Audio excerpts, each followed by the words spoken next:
Alors bonjour, bienvenue au Coin des pros. Je m'appelle Myriam Filion, moi je suis kinésiologue et c'est moi aujourd'hui qui prends le rôle d'animatrice pour interviewer Denis, docteur Denis Lachance, chiropraticien. Donc bienvenue Denis. Merci. Bonjour. Bonjour. Et, Merci de prendre mon rôle d'animateur. Ça me fait plaisir. Alors pour commencer, j'aimerais que tu nous expliques qu'est-ce que c'est un chiropraticien, ça travaille avec quel type de clientèle. En gros, là, un chiropraticien, là, à la base, qu'est-ce que c'est? Okay. Bien, il y a une chose que les gens ne savent pas beaucoup, c'est que, d'abord, c'est une profession universitaire. On a un cours de 5 ans à l'Université du Québec à Trois-Rivières, dans lequel on apprend toutes les sciences de base, diagnostic, examen. Et puis, c'est sûr que la chiropratique est surtout, comme on dit, très axée sur le domaine neuromusculo-squelettique. Comment le système nerveux interagit avec la musculature et les articulations. Comment ces trois-là, systèmes s'influencent pour justement créer une performance. Une performance étant comme tout simplement être capable de marcher, être capable d'aller travailler, être capable de faire son lavage, hein, la balayeuse pour les gens quand on entend performance, pour être capable de faire une performance, on entend quelque chose de simple. On n'entend pas... oui, bien là, quand je dis performance, ça peut être performance... Oui, oui aussi, parce qu'on a, entre autres, des athlètes qui se font soigner en chiropratique. Que le Kingsbury, je pense, là, entre autres, était un planchiste aux Olympiques, alors se faisait suivre en chiropratique. Et puis, il y a eu bien d'autres. Je ne veux pas dire... Mais alors, tout ce que tu es en train de nous dire, c'est que oui, il y a la performance, tout type de mais il y a la clientèle performance. Peuvent s'entraîner, tout type de clientèle peuvent aller te voir, là, pas seulement les sportifs, mais monsieur, madame, tout le monde. Oui, monsieur, mais en fait, c'est sûr qu'on est plus identifié à la douleur. Alors, évidemment, on est très identifié au mot de dos, hein, définitivement. Mais on fait plus que ça, on travaille l'ensemble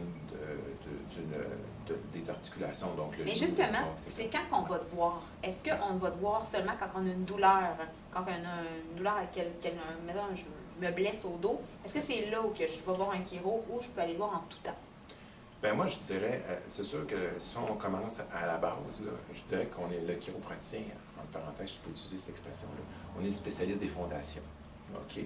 Donc, on redresse entre parenthèses le frame. Excusez-moi les expressions, c'est un peu chose, mais il n'y a pas d'exercice possible, bénéfique, si en bout de ligne, on a une restriction au niveau de la cheville, au niveau du genou, au niveau du dos, on n'a pas de bonne amplitude. Puis, il n'y a pas un bon système nerveux associé à ça, parce que le système nerveux est très dépendant de la quantité de mouvement. Donc, vous avez une restriction articulaire, puis vous vous entraînez, oui, en soi, il y a un bel objectif là-dedans, mais peut-être que vous entraînez votre défaut. Donc, vous le grossissez. Donc, c'est important aussi de... L'exercice est super bon, là, définitivement. C'est ce que tu fais d'ailleurs. Oui. Mais c'est important qu'à un moment donné, que les gens aient le prérequis de base pour pouvoir s'entraîner. Est-ce que je peux m'entraîner en même temps que je vais voir, que j'ai des traitements chez le chiro? Est-ce que l'entraînement pendant mes traitements chez le chiro est à proscrire ou les deux peuvent se combiner très facilement, très aisément? Oui. Ça dépend de la condition, premièrement. C'est sûr qu'un entraînement très musculaire, je ne sais pas, au niveau du dos, puis que, tu sais, on a une entorse lombaire, de toute façon, probablement, tu ne les verrais pas là, mais si on a une tendinite, puis qu'on s'en va faire des exercices là-dessus, puis c'est en phase aiguë, on s'entend que c'est peut-être pas une bonne idée. Donc, il faut d'abord commencer, s'assurer qu'on a, comme on dit, le prérequis pour s'entraîner, OK? Donc, aussitôt que la condition s'améliore à un point tel qu'au repos, ça va bien, ça, je dirais que c'est le premier critère de base. Si on a de la douleur au repos, puis qu'on songe à aller s'entraîner, c'est pas une bonne idée. Hein, parce que ce qui va arriver, ils vont fermer le centre avec vous, vous allez rester pogné sur la machine, etc. C'est pas ça qu'on veut. Okay? Ça, c'est de l'entraînement trop intense. Okay? Donc, il faut d'abord s'assurer qu'on a les conditions de base, d'être, comme on dit, en forme au repos. Puis après ça, oui, on peut combiner l'exercice. Puis être attentif aussi là-dedans quand on s'exerce, se dire « Oups, j'en ai fait trop, etc. » Puis être en constante communication, comme on fait ce matin, chiropraticien et kinésiologue. Mais là, tu nous dis que tu peux traiter des tendinites aussi. Alors, un chiro ne traite pas seulement le dos. Non, effectivement pas. Okay. Non. Puis les gens se privent d'une belle expertise. Là. Dos, genoux, cheville, tout ce qui est relié au niveau du squelette, tout ce qui bouge, articulation, peut être aidé, effectivement.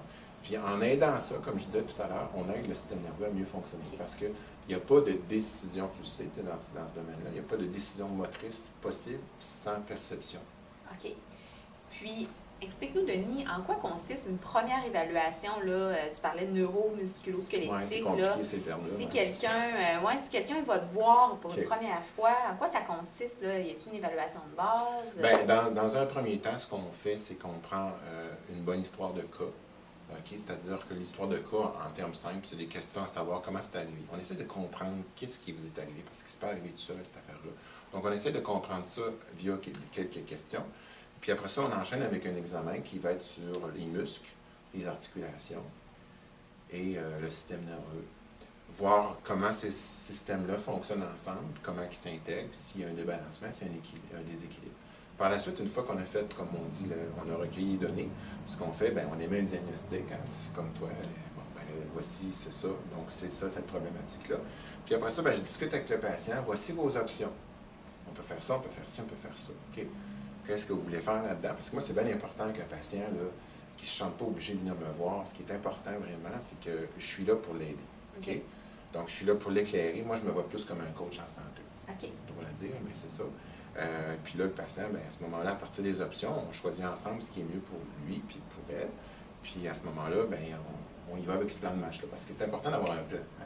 OK. Si on va atteindre un objectif, il faut avoir un plan. Parce que sinon, se rendre en Floride, mais on ne sait pas par quelle route passer, c'est un petit peu embêtant. Donc, c'est ça. Je te demanderais aussi, moi, j'ai déjà entendu des histoires, bon, se faire craquer le dos, c'est pas bon, ça craque. Qu'est-ce que tu pourrais nous dire pour nous rassurer, pour dire que non, il y a un bénéfice en arrière de ça? C'est quoi, tu sais, des fois, on a des mythes, hein? Pour n'importe quelle profession, je pense, il y a des mythes qu'on pense.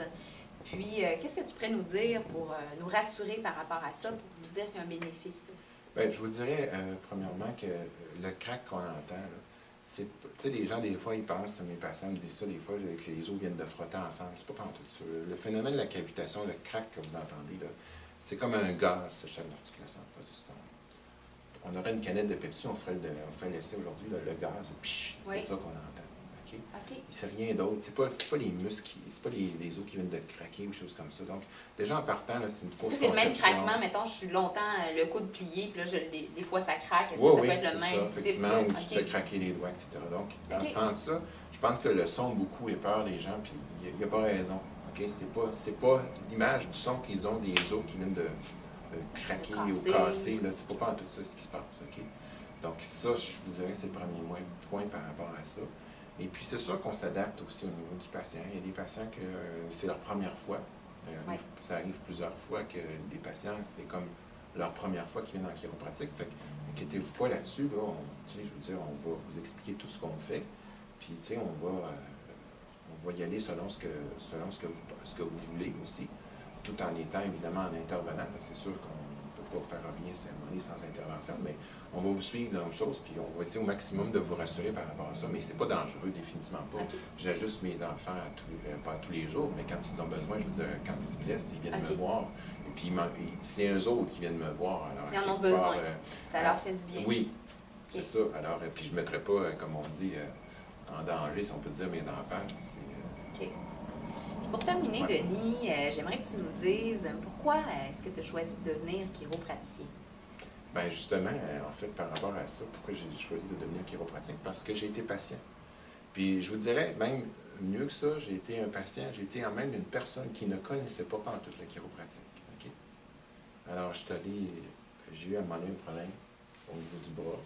C'est des deux bras, ça m'engourdissait, etc. Je suis allé en médecine, en physio.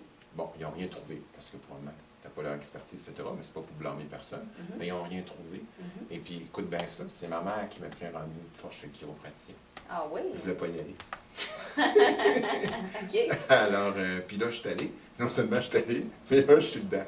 OK? Donc, bon. Vraiment, puis en fait, ce que je trouve formidable à la chiropratique, c'est qu'on change le monde à travers nos mains. Okay. À travers le travail de nos mains, on redonne la santé aux gens. Il n'y a pas beaucoup de professions qui sont comme ça. En tout cas, c'est ça. Et Denis, si on veut te rejoindre, on te trouve où? Si on va aller te voir, si on veut te sur référer Facebook, LinkedIn, je suis beaucoup là-dessus, j'ai beaucoup de médias sociaux, mais autrement, mon téléphone, c'est le 418-653-2636.